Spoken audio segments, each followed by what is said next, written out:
Start মুখে ঠিক করে লাগে। হ্যাঁ তো আজকে কিন্তু চলে এসেছি মা কালী রেস্টুরেন্টে, আর সাথে কিন্তু পেয়ে গিয়েছি দোকানের ওনার রঞ্জুদিকে। রঞ্জুদি কেমন আছো বলো? খুব ভালো আছি দি, তোমরা ভালো আছো তো? হ্যাঁ, তো দোকানে এখন মোটামুটি কিরকম কি কম্বো পাওয়া যাচ্ছে, কি কি আইটেম পাওয়া যাচ্ছে যদি একটু বলো। 200 টাকার কম্বো তো আছেই, 80 টাকার কম্বো আছে, আবার 199 টাকার কম্বো আছে, আর 239 টাকার যে কম্বোটা ছিল সেটা এখন বন্ধ আছে।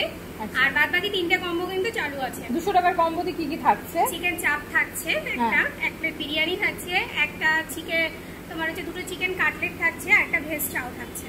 আচ্ছা, এই থাকছে 200 টাকার কম্বো, 4 রকমের আইটেম দিয়ে 200 টাকার কম্বো এটা। আচ্ছা, 4 রকম। আর 199 টাকার কম্বে কি কি থাকছে? 2 piece chilli chicken, 4 piece chilli chicken আছে, 2 পিস চিকেন কষা আছে, একটা ভেজ রাইস আছে, আর একটা বিরিয়ানি আছে। আচ্ছা, একটা ভেজ ফ্রাইড রাইস, একটা বিরিয়ানি, মতলব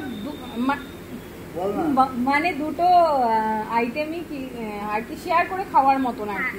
মানে যদি 199 টাকার কম্বো কেউ নেয় সেক্ষেত্রে বিরিয়ানি ফ্রাইড রাইস একার পক্ষে কিন্তু দুটো খাওয়ার সিরিয়াসলি চাপে। আর কম্বোগুলো এমনি শেয়ারেবেল তো? কম্বোগুলো কিন্তু শেয়ারেবেল। আর তোমরা জাস্ট ভাবতে পারছো 199 টাকার কম্বোটাও কিন্তু তোমরা দুজনের খাওয়ার মতন কোয়ান্টিটিতেই, আমার অ্যাটলিস্ট মনে হয় যে এই কোয়ান্টিটি থাকে সেটা কিন্তু আমার মনে হয় না যে একজনের পক্ষে খাওয়া।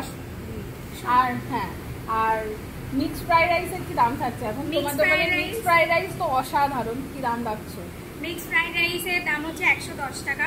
ওর ভিতরে কিন্তু মাটন, চিকেন, এগ আর চিংড়ি মাছ তো থাকছেই।